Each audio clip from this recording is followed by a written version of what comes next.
Humanism is almost as old as human civilization. We came up with explanations for why we exist, for why we should exist, for why we should treat each other with respect.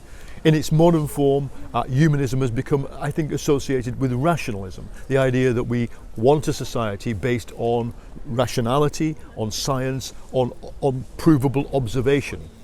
This is now under attack, first of all, because a section of the elite cannot live with the need to decarbonise the world. Everybody knows we need, through the multilateral system, to get rid of carbon energy production. But there is a section of the elite that can't live with it, and therefore they have to attack science. They have spent millions of dollars attacking science. Secondly, because I think we have the rise of powerful machines. We have machines that could outthink us already. There is a video game playing artificial intelligence called OpenAI that wins 99.4% of all games against humans. Not playing ping pong, playing an open world adventure game. The third reason humanism is under attack, unfortunately, is because the left abandoned humanism.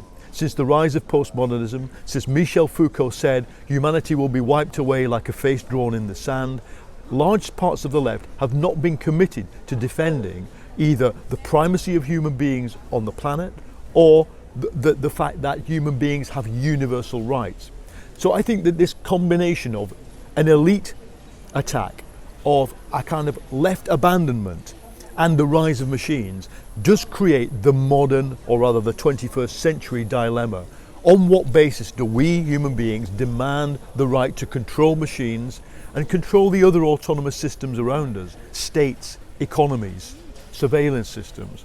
And my book tries to ground that answer in an anthropology of the human being. Key to defending humanity is to rediscover agency.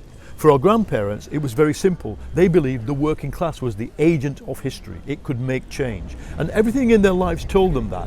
One minute they are down the coal mine and there are no showers for people when they come out of the coal mine. The next minute they are on strike, and at the end of the strike there are showers. You can make change by taking action.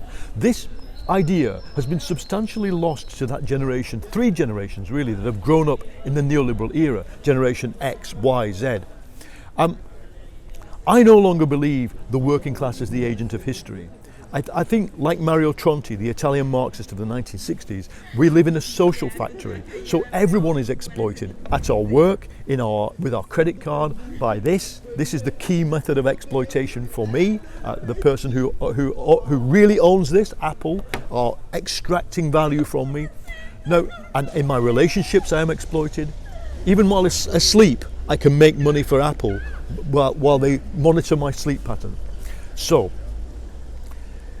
the people in the social factory have to discover a version of class consciousness.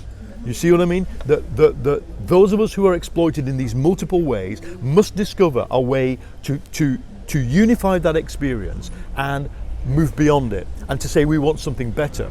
And so I say, when the Me Too movement, the Black Lives Matter movement, the Extinction Rebellion or Fridays for the Future movement. These are individual movements about specific things, but each of them address not only an external threat, the planet or the sexism, misogyny.